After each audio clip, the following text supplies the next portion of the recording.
Hey everyone, from back here in Germany. As many of you will know, I am back after my 5-week adventure-filled, story-ridden time in the Tuscan area in Italy. But as many of you know, I did a 3-week farm away.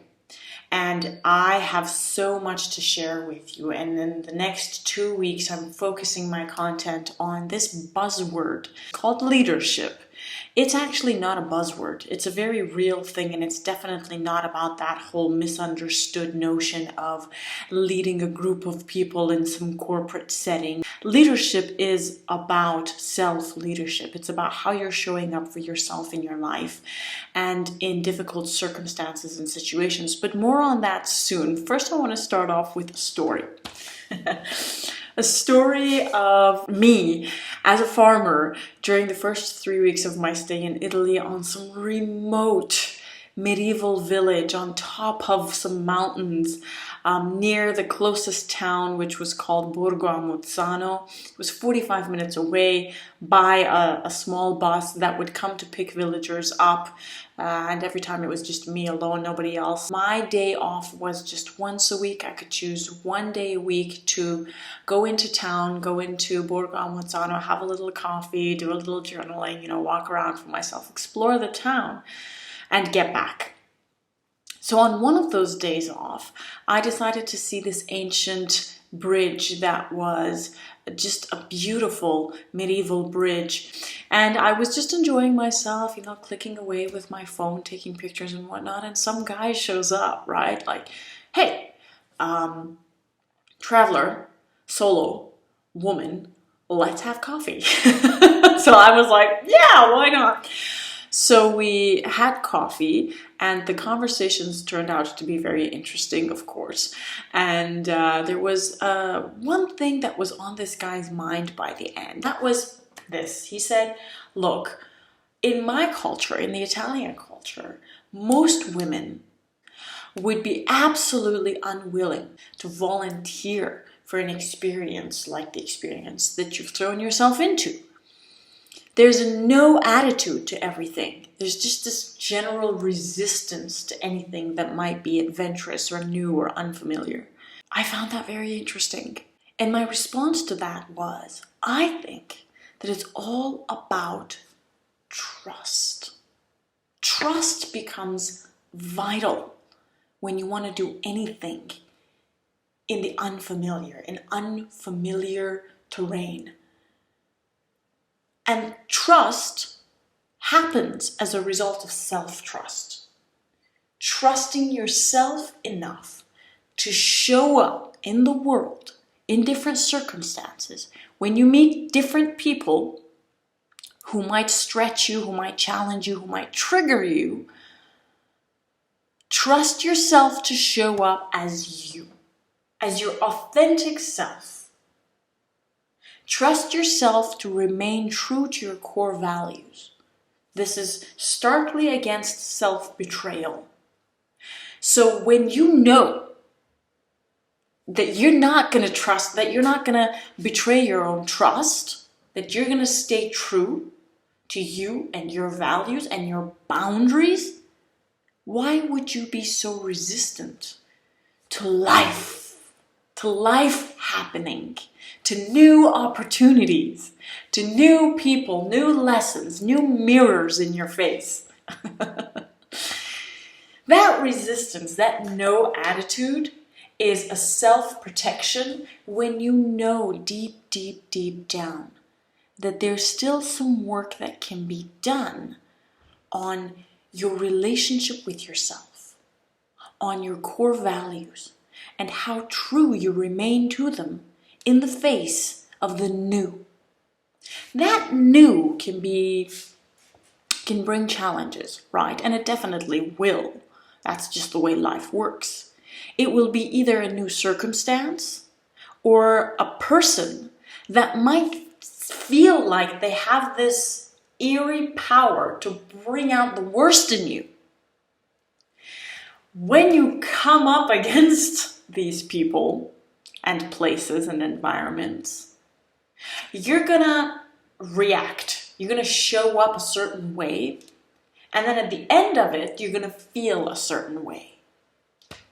And it's usually not outside of one of these two options. One, you've done the work, the inner work it takes to trust yourself, to show up as you, as authentically you, and be assertive enough to communicate and represent your boundaries, your values, and your core values, and not betray yourself.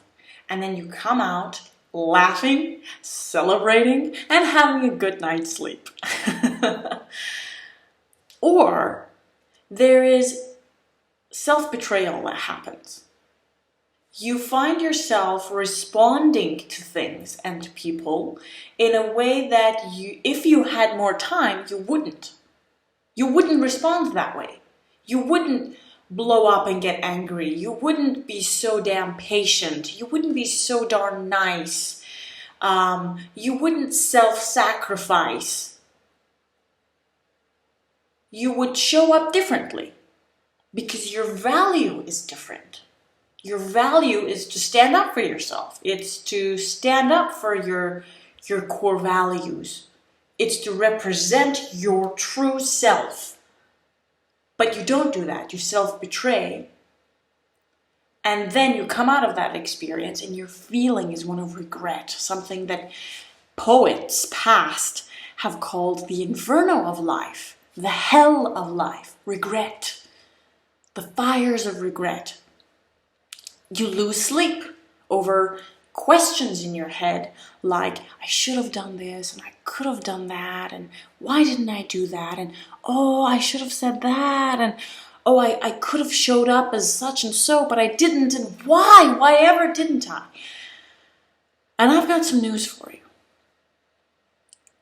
You gotta go through this one without this regret and without this looking back and really consciously thinking about, journaling about how you could show up differently next time.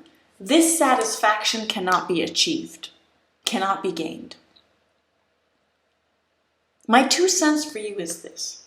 This satisfaction comes with self-leadership, because self-leadership is ultimately going through the thick and thin of life, coming face to face with difficult circumstances, adverse situations, and people that bring out the worst in you, and remaining true to yourself.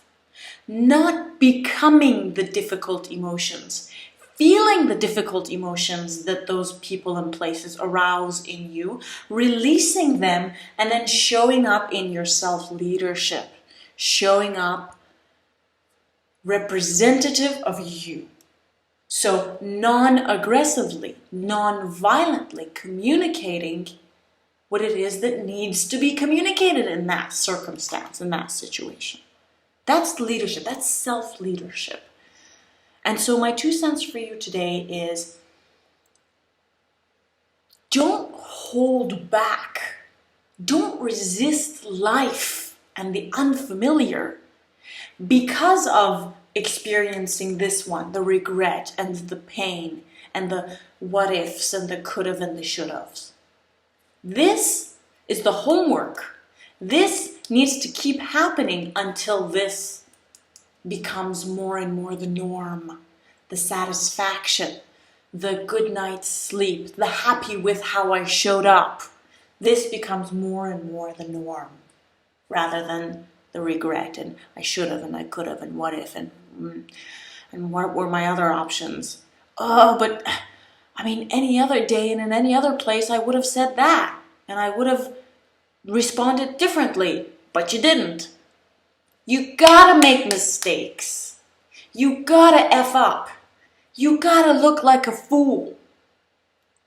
As many times as it takes until slowly this becomes the norm. How? While you're going through that and after you're experiencing the could have, should haves in your head, journal. Journal about why you reacted that way. What response could serve you better? the more you journal about it, the more conscious you become. And the more conscious you become of yourself, of your reactions and your responses, the more, when it happens, in that moment, you can be true to yourself and come into a place of self-leadership. So put yourself out there. Go meet new people. Go seek opportunities, the new and the unfamiliar. And watch yourself. Write about it. And then seek further opportunities and unfamiliar situations to throw yourself into, to show up as your authentic self further and further, one baby step at a time. And it's so rewarding. Now, why is it that when we throw ourselves into the unfamiliar, these difficult situations and people seem to pop up? It's because when you come from trauma, and all of us do, and the bigger the trauma, the more this is going to happen, you have triggers, right? When you come from trauma, something can trigger you to go into that fight, flight, freeze mode. So life will always mirror what's in here to you. Now, you can keep going into fight, flight, freeze, fuck, or you can expand and grow and become more and more of a self-leader. The triggers aren't going to stop. The triggers are always going to be there. The only thing that can change is you. The only thing that can grow to become more compassionate, more understanding, more authentic, more deeply rooted is you. And the thing that's going to help you immensely if you come from trauma, if you come from a background of trauma, if you carry childhood trauma, the thing that's going to serve you immensely is a spiritual practice. Do you have a regular spiritual practice? Are you open to it? Have you had one that has hurt you, that was perhaps more dogmatic and fanatic rather than of service to you and to your expansion as a human creature on this planet Earth? It's very important to answer these questions because we take care of our minds. We're always problem solving on a daily basis. It's like, I'm sleepy. How can I be less sleepy? Problem? Okay, what's the solution? Even when it's something so simple as that. Do I take coffee, or do I exercise, or do I get some fresh air? Or that's a problem solving situation. It helps you to be mentally intact. We exercise, drink water, eat healthy, hopefully, to stay fit and to stay at our best physically. What about spiritually? What are we doing to keep ourselves spiritually intact? Because guess what? Spiritually intact is essentially what you feel emotionally most of the time. What you feel emotionally on a regular, daily basis. That's going to be your spirit, your aura. How grounded you are and how centered you are and how much you can stay truly yourself in triggering circumstances comes down to how much you practice grounding and centering yourself, which is a spiritual practice. That's going to help you immensely, immensely. And it starts with breathing and meditating. That's it. Simple as that. Nothing woo, nothing crazy. So that's my 2 cents for you for today. Open up to the new, to the unfamiliar. It means well. It is a well, a reservoir of life force, of lessons, of expansion, of joy.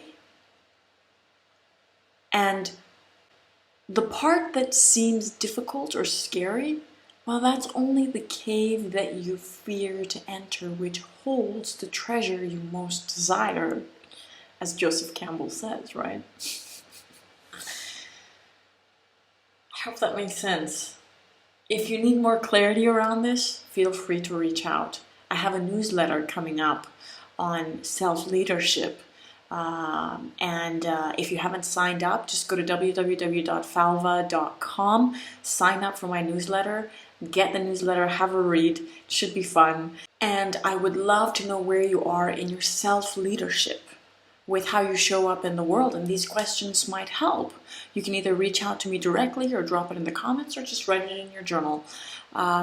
Do I know where my emotions end and someone else's emotions begin?